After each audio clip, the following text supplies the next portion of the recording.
Two of the more intriguing Red Sox prospects are now just another step closer to Major League Baseball.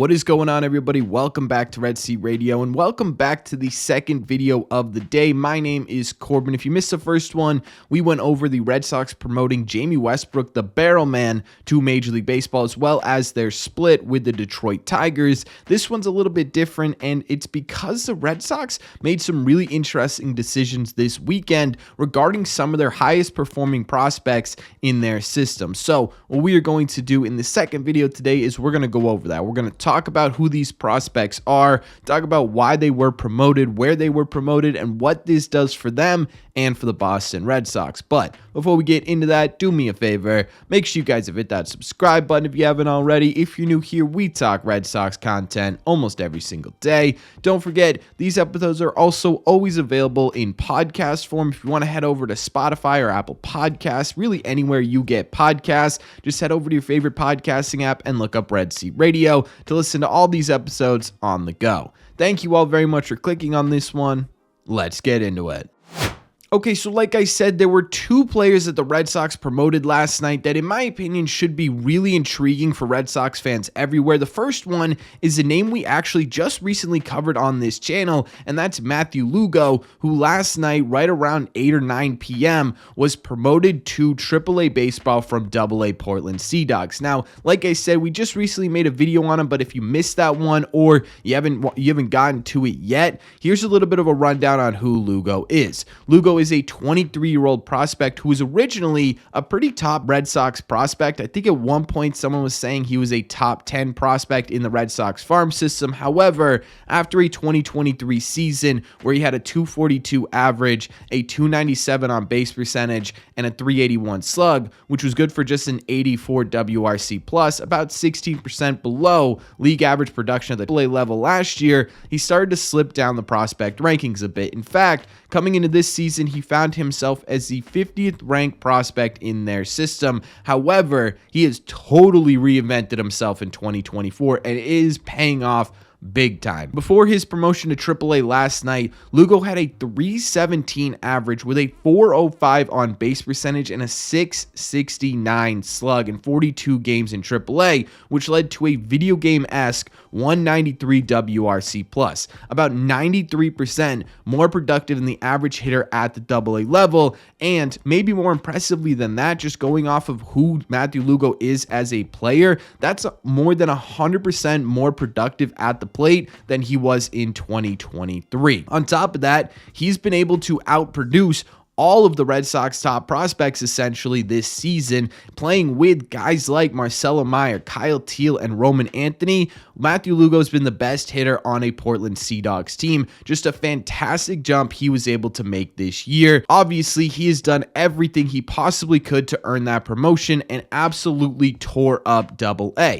Now, as for what this means for Matthew Lugo specifically, this is going to be an interesting challenge for him. Obviously, it takes a lot of hard work and dedication to be able to really sort of transform not only the actual production in your stat lines, but the approach at the plate as well. And to me, this is going to be the biggest thing I'm paying attention to in his first few months in Worcester, whether or not he can maintain this brand new plate approach, because so far this year, he is walking more than he ever has in his career before at 12%, and he's striking out more than 7% less than he was in 2023. That plate approach, combined with the increase in power that he has developed over the course of this 2024 campaign, should be really encouraging for not only Lugo, who's been putting in all this work, but for the Boston Red Sox. Lugo is a right-handed player with power potential. When we talk about the Red Sox top prospects, that's not a word we use very often, right? Right-handed power potential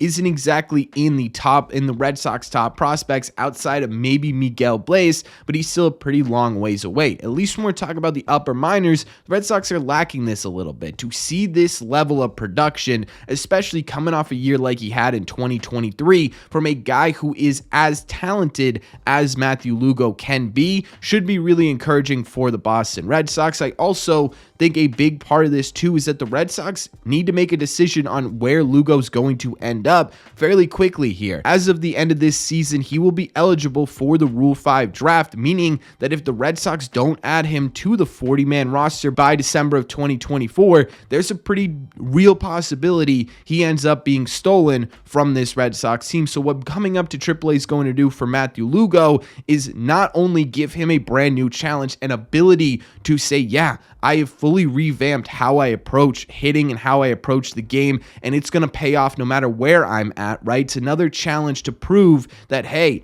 I'm not the player you saw last year. This is the player you are going to get going forward. But for the Red Sox, it's also an opportunity to get a more rounded picture of who Matthew Lugo could be and hopefully make that decision one way or the other as to what they're going to do with them in the offseason a little bit easier. Obviously, at the end of the day, this is absolutely fantastic for Matthew Lugo. I'm super pumped for him. I can't imagine the type of work that goes into, having to really revamp the way you approach hitting, right? Being able to walk more, being able to add more power production, not just home run wise, but doubles and triples as well. We're seeing more than we ever have from Matthew Lugo. And so to me, that means he put in a ton of work to really sort of bring his swing from night to day, and it's obviously paying off in huge dividends. So he 100% deserved this, and I'm excited and encouraged by sort of these not top 3, not even top 10 guys really sort of surging in 2024, but he's not alone. Matthew Lugo was not the only player to be promoted last night, and there's one more guy we need to talk about.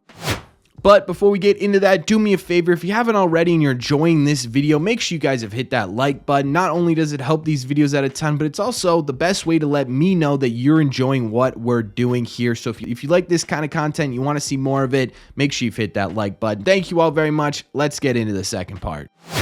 At the same time that Matthew Lugo was promoted up to AAA Worcester, Kristian Campbell, the Red Sox number 20 prospect overall, who's been on fire so far this year, also received a promotion from High A to Double A Portland. I gotta say, this Portland Sea Dogs team to me is just getting better and better and better. It feels like we got a murderer's row of minor league players right now over there in Portland. But to me, this promotion for Kristian Campbell feels a bit overdue with just flat out what he's been able to do, not only this season, but over his short career so far. For those of you who aren't super familiar with Kristian, he is a 21-year-old, I would say utility-ish prospect. He plays a lot of second, played some third recently, plays some outfield, but mostly second base prospect who was drafted in last year's draft in the 4th round by the Red Sox. Again, before his call-up, he was flat tearing it up in Double A this year. In 39 games, Campbell had a 306 average with a 413 on base percentage and a 556 slug, good for a 170 WRC+. He's been kind of doing this for a while now, to be honest with you. This is why I'm saying it felt almost overdue. Obviously it wasn't timeline-wise overdue,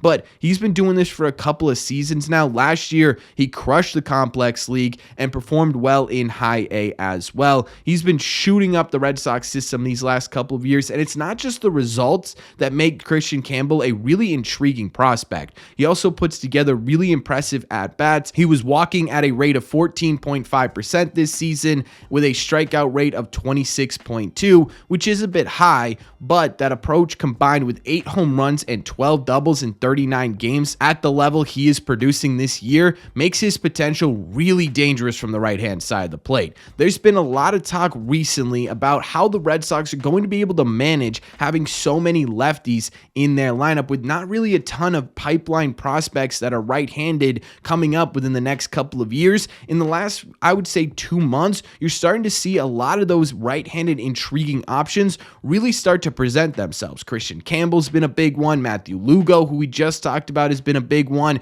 You've got guys like Nick Sogard, Chase Meadroth, right? All these players who are just sort of emerging for the Boston Red Sox over these last couple of months are all players who can affect this game from the right-hand side. And to me, that's the most encouraging part of all of this. But I think above that and beyond that, is just the flat jumps you are seeing in the minor leagues, right? It's not just, hey, the top 3 prospects in the Red Sox system, the big 3, if you will, have been performing really well this season. It's been kind of the Red Sox top 20, top 50 prospects.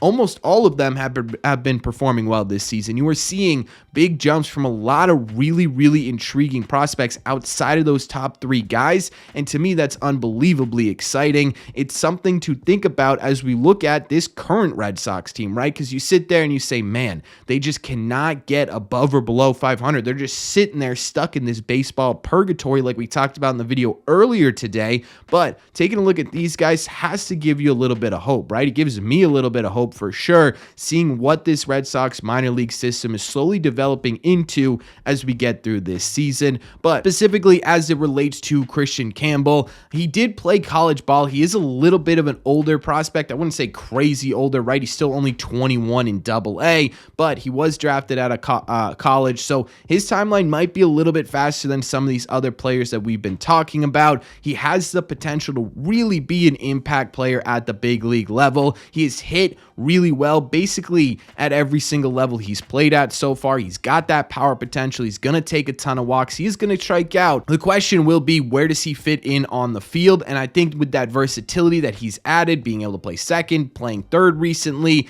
and playing some outfield as well, they should be able to find him a spot. I would think in terms of who's going to be the bigger impact player, Kristian Campbell definitely has the higher ceiling, but obviously Matthew Lugo could still be a really productive player for the Boston Red Sox. In terms of his timeline, it's sometime in 2026. I think that timeline still makes sense. He's going to spend some pretty significant time in Double-A, just because we talk about it all the time. Double-A is probably the most competitive league and the biggest jump you are going to make in the minor league system, obviously before you make your jump to Major League Baseball. So they're going to want to make sure he's fully ironed out before he takes that next step into Triple-A. So I don't think this messes with his timeline all that much. Early 2026 still feels like the right sort of area he's going to be in. Maybe possibly we see him at the very end of 2025 if he continues to hit like he is hitting right now. But overall, again, I love the fact that we are seeing some really big improvements from a lot of the prospects in the Red Sox system. And again, guys that are outside of the top 3 and guys who could help replenish that top 100 prospect pool that you're going to start to lose as you start to get these Marcelos, these Anthonys, these Teals up to Major League Baseball, right? They're going to have to find a way to replenish the loss of those top 100 guys. And guys like Kristian Campbell coming out and playing the way they are give me a lot of hope that they have a very good chance of doing that. So overall, a ton of great news from the Red Sox in terms of these promotions. I'm absolutely pumped for both these guys, and I wish them all the best, but that's just me. So let me know in the comment section down below, what do you think of this? Are you excited to see Lugo and Campbell at the next level? Do you think it's too early? Do you think it took too long? Do you like these moves? Let me know all your thoughts on the Red Sox promoting some pretty big prospects in the comment section down below. As always, if you made it to the end of this video, do me a favor. Make sure you guys have hit that subscribe button if you haven't already. If you're new here, we talk Red Sox content almost every single day. Also, make sure you guys have hit the like button on this video as well. Like I mentioned, it's the best way to let me know